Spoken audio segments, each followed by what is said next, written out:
بسم اللہ الرحمن الرحیم، السلام علیکم۔ آپ دیکھ رہے ہیں ہمارا یوٹیوب چینل، میں ہوں ملک عبدالرحمان۔ ناظرین، آج کی ویڈیو میں بات کرتے ہیں پاکستان کے اندر جو دوہرا نظام انصاف ہے اس کے بارے میں، کہ ایک تو یہ ہے کہ اگر ایک جو ہے طاقتور شخص کا ایک غریب شخص کے ساتھ ٹاکرا ہو جاتا ہے، ان کے درمیان کوئی مسئلہ ہو جاتا ہے، تو عدالتیں جو ہیں ہمیشہ غریب انسان جو ہے اس کو سزا دیتی ہیں۔ اگر وہ طاقتور شخص جو ہے وہ گلٹی ہو اس میں تو چھوڑ دیا جاتا ہے اس کو۔ لیکن اگر کبھی ایسا ہو جاتا ہے کہ دونوں ہی طاقتور ہیں، تو پھر بھی ہماری جو عدالتیں ہیں ان کا اسکریننگ پروسیس اتنا طاقتور ہے کہ وہ ان دونوں میں بھی دیکھتی ہیں کہ کس کے پاس زیادہ پاور ہے، اس کو جلدی اور سستا انصاف ملتا ہے۔ اور ایسے میں ہمیں نبی کریم صلی اللہ علیہ وسلم کی وہ حدیث بھی یاد آتی ہے کہ آپ نے فرمایا تھا کہ تم سے پچھلی قومیں اسی وجہ سے تباہ ہوئی تھی کہ وہ جب ان کا کوئی بڑا جرم کرتا تھا تو اس کو چھوڑ دیا جاتا تھا، لیکن جب ان کا کوئی چھوٹا جرم کرتا تھا تو اس کو پکڑا بھی جاتا تھا اور سزا بھی دی جاتی تھی۔ تو یہاں پر پاکستان کے اندر بھی سیم وہی سچویشن ہے۔ تو اب بات یہ ہے کہ آپ کو پتہ ہے کہ اس وقت پاکستان میں ایک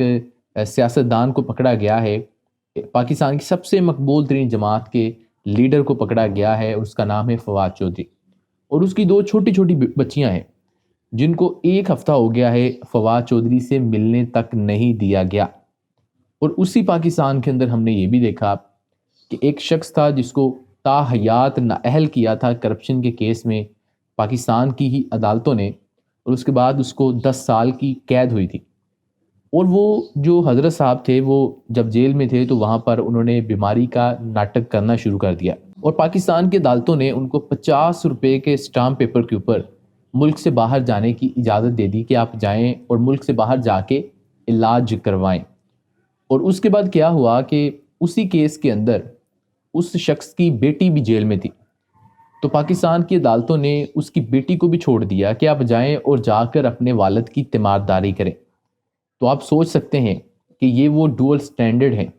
کہ ایک شخص اور اس کی بیٹی دونوں گلٹی ہیں، اور عدالت اس کی بیٹی کو چھوڑ رہی ہے کہ آپ جا کر اپنے باپ کی تیمارداری کریں۔ لیکن یہاں پر ایک شخص جو کہ صرف اس کا قصور اتنا ہے کہ اس نے چیف الیکشن کمشنر کو منشی کہا ہے، اور اس کے بعد اس کے اوپر غداری کے پرچے تک کٹ رہے ہیں،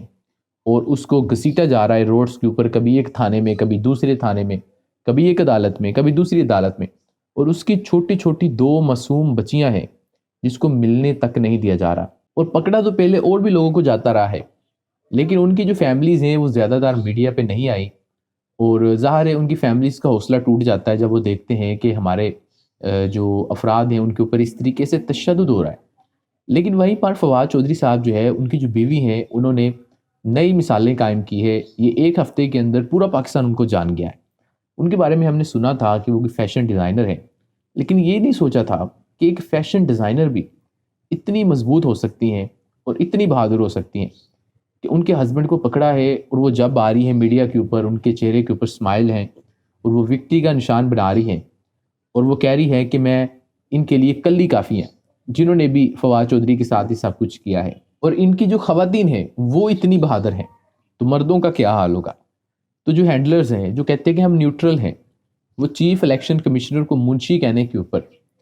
ایک جو ہے وہ لیڈر کو پکڑ رہے ہیں، جبکہ دوسرے سیاستدان جو ہیں وہ پاکستان آرمی کے بارے میں کیا کیا بکواسیات کرتے رہے ہیں، ان کو پاکستان میں نہیں پکڑا جاتا، بلکہ کسی کو جو ہے وہ این آر او دے دیا جاتا ہے، کوئی جو ہے وہ 4 سال سے ملک سے باہر بیٹھا ہے، علاج کروا رہا ہے۔ کس چیز کا علاج ہو رہا ہے کم سے کم مجھے تو نہیں پتا، پتا تو کرے نا کم سے کم علاج کس چیز کا ہے، کس چیز کی سرجری اس شخص کی ہو رہی ہے، یا دماغ کی سرجری ہو رہی ہے یا کسی اور جگہ کی ہو رہی ہے۔ اور اس کی بیٹی ملک میں واپس آتی ہے اور کہتی ہے بڑے فخر سے اسٹیج پہ کھڑی ہو کر، پاکستان کے جو غریب عوام ہیں نیچے کھڑے ہیں، بھوکے ننگے لوگ، ان کے سامنے کہہ رہی ہے کہ میری سرجری ہونی تھی جو کہ دنیا میں صرف 2 ملکوں میں ہی ہو سکتی تھی۔ پہلی تو بات یہ ہے کہ ایسی کون سی سرجری ہے جو کہ دنیا کے صرف 2 ممالک میں ہوتی ہے، اس کے اوپر ریسرچ ہونی چاہیے۔ جبکہ دوسری بات یہ ہے کہ کسی مہذب ملک کے اندر اگر کوئی سیاستدان یا اس کی بیٹی اس طرح کی بات وہاں کی عوام کے سامنے کرتی کہ میرا علاج اس ملک میں نہیں ہو سکتا، اس ملک میں جہاں پر میرا والد پچھلے 35 سال سے کسی نہ کسی فارم میں حکومت میں ہے، ان 35 سالوں میں ہمیں تو چھوڑو، ہماری تو کوئی حیثیت نہیں، ہم تو بھیڑ بکریاں ہیں، اپنے لیے ہی ایک ہاسپٹل بنا لیتے جہاں پر تم لوگوں کا علاج ہو سکتا۔ اپنا علاج کروانے تم لوگ لندن جاتے ہو، اور پاکستان میں آ کے کہتے ہو کہ ہم نے پاکستان میں بڑی ترقی کروائی ہے اور یہاں کا ہیلتھ سیکٹر بڑا گرو کیا ہے، تو تمہارا علاج یہاں پہ کیوں نہیں ہو سکتا؟ کیا تمہارے اندر کوئی اور پرزے لگے ہیں؟ ہمارے اندر کوئی اور پرزے اللہ تعالیٰ نے لگائے ہیں کہ ہمارا یہاں پہ علاج ہو سکتا ہے، تمہارا نہیں ہو سکتا؟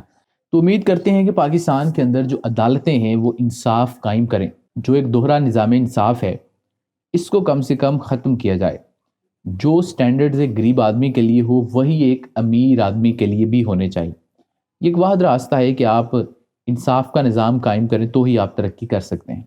ویڈیو ختم کرتے ہیں، آپ ہمیں کمنٹ سیکشن میں اپنا فیڈ بیک دے سکتے ہیں۔ اس کے علاوہ اس ویڈیو کو لائک اور شیئر کر دیں، اور اگر آپ نے ابھی تک اس چینل کو سبسکرائب نہیں کیا تو چینل کو سبسکرائب کر دیں اور بیل آئیکن کو کلک کر دیں۔ ملتے ہیں آپ سے اگلی ویڈیو میں، مجھے اجازت دیجیے، اللہ حافظ۔